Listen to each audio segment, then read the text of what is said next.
ବିଜୁ ପଟ୍ଟନାୟକ ଜୟନ୍ତୀ ଅବସରରେ ମୁଖ୍ୟମନ୍ତ୍ରୀ ତଥା ବିଜେଡି ସୁପ୍ରିମୋ ନବୀନ ପଟ୍ଟନାୟକ ବିଜୁ ଜନତା ଦଳର ନୂତନ ଭାବେ ପ୍ରସ୍ତୁତ ନାଗରିକ କୈନ୍ଦ୍ରିକ ୱେବସାଇଟ୍ https://www.bjedodisha.org.in କୁ ଉନ୍ମୋଚନ କରିଛନ୍ତି। ଏହି ୱେବସାଇଟ୍ରେ ମହିଳା ସଶକ୍ତିକରଣ, ଅନ୍ତର୍ଭୁକ୍ତି ବିକାଶ, ଆଦିବାସୀ କଲ୍ୟାଣ, ଯୁବ ଓ କ୍ରୀଡ଼ା, କୃଷି, ଆଇଟି ଏବଂ ପୁଞ୍ଜିନିବେଶ ଭଳି କ୍ଷେତ୍ରରେ 5ଟି ନେତୃତ୍ୱାଧୀନ ପରିବର୍ତ୍ତନର ଏକାଧିକ ସ୍ତମ୍ଭ ପ୍ରଦର୍ଶିତ ହୋଇଛି।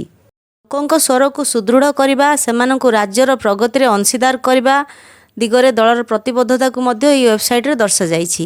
5ଟି ଅଧ୍ୟକ୍ଷଙ୍କ ନିରନ୍ତର ପ୍ରୟାସ ଭାବେ ସମସ୍ତ ଜିଲ୍ଲାର ଲୋକଙ୍କ ଠାରୁ ମତାମତ ସଂଗ୍ରହ କରିବା ଏବଂ ଅଭିଯୋଗର ଶୀଘ୍ର ନିର୍ଦ୍ଧାରିତ ସମୟ ମଧ୍ୟରେ ସମାଧାନ କରିବା ପାଇଁ ୱେବସାଇଟ୍ରେ ଏକ ବିଭାଗ ରହିଛି।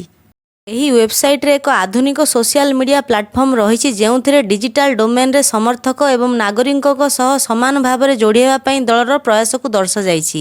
ଜନକଲ୍ୟାଣ ପାଇଁ ଏକ ଅଲଗା ବିଭାଗ ସମର୍ପିତ, ଯେଉଁଠାରେ ଦଳ ମାନ୍ୟବର ସଭାପତି ତଥା ମୁଖ୍ୟମନ୍ତ୍ରୀ ନବୀନ ପଟ୍ଟନାୟକଙ୍କ ଦକ୍ଷ ନେତୃତ୍ୱରେ ରାଜ୍ୟ ସରକାରଙ୍କ ସମସ୍ତ ଯୋଜନା ତାଲିକାଭୁକ୍ତ କରିଛି। ଗୁଡ଼ିକ ହିତାଧିକାରୀ ଭିତ୍ତିରେ ତାଲିକାଭୁକ୍ତ ହୋଇଛି ଏବଂ ନାଗରିକମାନଙ୍କୁ କଲ୍ୟାଣକାରୀ ଯୋଜନାଗୁଡ଼ିକର ଲାଭ ଉଠାଇବାରେ ଏହା ସାହାଯ୍ୟ କରିବ। ଏହି ୱେବସାଇଟ୍ରେ ନୂଆ ଓଡ଼ିଶା ଓ ସଶକ୍ତ ଓଡ଼ିଶାର ଭାବନା ପ୍ରତିଫଳିତ ହେବା ସହ ଏହି ସ୍ୱପ୍ନକୁ ସାକାର କରିବା ପାଇଁ ରାଜ୍ୟବାସୀଙ୍କୁ ଶଙ୍ଖନାଦରେ ସାମିଲ ହେବାକୁ ଆହ୍ୱାନ ଦିଆଯାଇଛି।